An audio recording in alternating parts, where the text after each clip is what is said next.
If the pattern that we find among the plagues will continue on into our day, if they're going to be replicated, then things that we have counted on as just being a part of our world may not be available to us. Hi, this is Barry Phillips, a 10-Minute Torah, Day 5 of the era. We are today in Shemot, or Exodus chapter number 9. And in this chapter, we read these words, verse 1 and following. And Yahweh said to Moshe, "Go in to Pharaoh and speak to him. Thus said Yahweh Elohim of the Hebrews, let my people go so that they serve me. For if you refuse to let them go and are still holding them, see, the hand of Yahweh is on your livestock in the field, on the horses, the donkeys, on the camels, on the cattle, and on the sheep, a very grievous pestilence. Yahweh shall separate between the livestock of Israel and the livestock of Mitzrayim, and let no matter die of all that belongs to the children of Israel." And Yahweh set an appointed time, a moed, saying, tomorrow Yahweh is going to do this word in the land. So what does livestock have to do with our everyday life? America in particular is not really a agriculturally driven nation as we have been in many, many decades of the past. We are a nation that is driven by financial markets and some agriculture, but primarily by technology. Some industry, but technology is the king at the moment. So what does livestock have to do with us? Well, it does speak to us, and that is that Yah is saying, Pharaoh, as you continue to harden your heart, I'm going to hit you where it hurts even more. First of all, he says that he is going to hit their cattle, that is their meat and their dairy, that is part of their food supply. Their horses in that day were their war machines. Then their camels and their donkeys, these are the means of burden bearing or transportation of goods and services. So without these livestock animals, Mitzrayim is going to be crippled. So again, in our society, we just consider that all of these items, these movements, these things are going to continue without interruption. Things like transportation. We don't use camels and donkeys anymore. We're using our over-the-road trucks, our rail industries, and then our air shipments. What if all of these things were no longer available to us? Our military ability, our war machines, that includes everything from tanks and armored vehicle personnel carriers and air ability. What if all of that just stopped working? Our tractors, our bulldozers, our trucks, our industries would come to a grinding halt.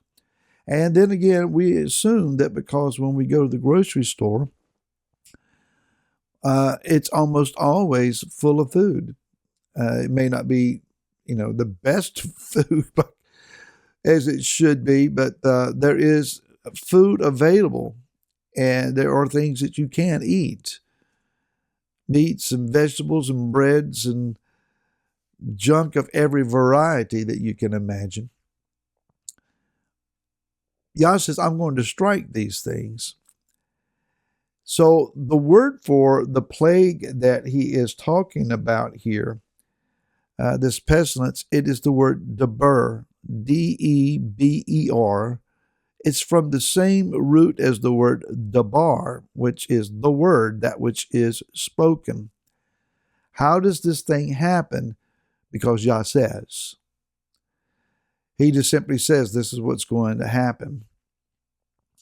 But he makes an interesting distinction. He says, upon all Mitzrayim society, this is going to be a problem.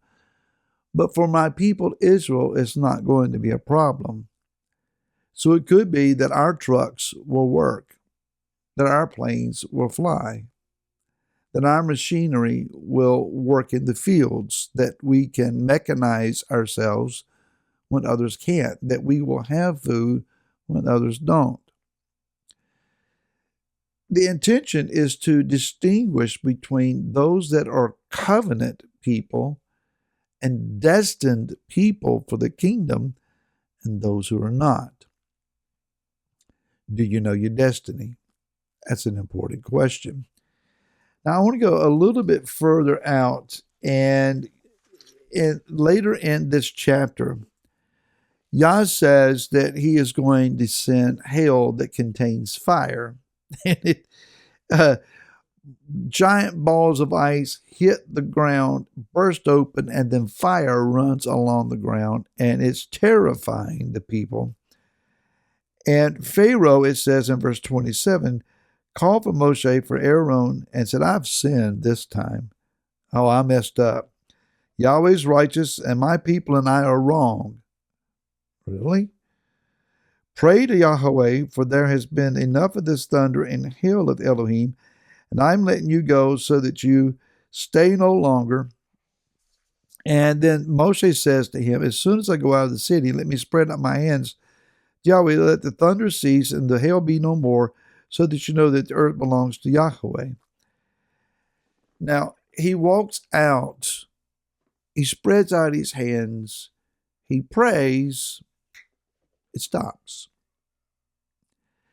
What's interesting here is how that Moshe has gone from a hero with hang-ups, a shepherd to father-in-law's sheep, a nobody living in nowhere, in the middle of nowhere, to now a prophet with incredible confidence that all he has to do is pray. Heaven's going to hear, heaven's going to respond. Here's our connection. We know that in the last days, as we read in the book of the prophets, Daniel in particular, the book of Revelation in particular, that these grievous times are going to come, that great challenges are going to be present in the earth, that there is going to be a distinguishing mark between those who are sold out to whatever is the beast system and those who have the mark of Elohim. Everybody in the world is going to have one of two marks, either the mark of what we say, the mark of the beast, or the mark of Elohim. You will be sealed one way or the other. In that day, as the people of Yah are distinguished from everyone else's on the face of the earth, there is going to be a separation of what works and what doesn't work. That which applies to Yah's people is going to work. Yah's going to take care of them. He's going to mark them with his favor. And in that day, as we see the hand of Yah distinguish us, it is not for the purpose that we run, hide, and put ourselves in a cave or a bunker and just try to live out the rest of the days until the kingdom comes, but we're going to have purpose. I've said this before, related this before, but Dr. Sakina of Indigenous Messengers International once said to House of David, why would we hide in these days when it will be the days of the greatest power and anointing among Yah's people that the world has ever seen? And in that day, people are going to need us.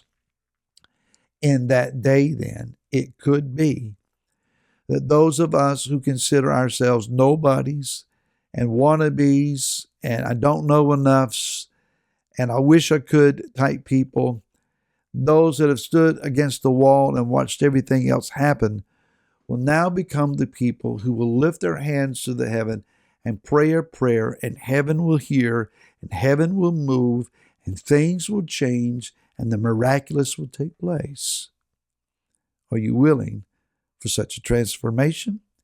If it requires days of hard circumstances. I want to say Shabbat Shalom to you, and may the favor of Yah rest on you, be with you. May you be strong in your body, strong in your spirit, strong in your mind. May the King sit with you at your table and study with you as you look into his word. Thank you for those who have subscribed, for those who hit like buttons, for those who share, and those who send comments. It's all very much appreciated. Until next week, Shabbat Shalom.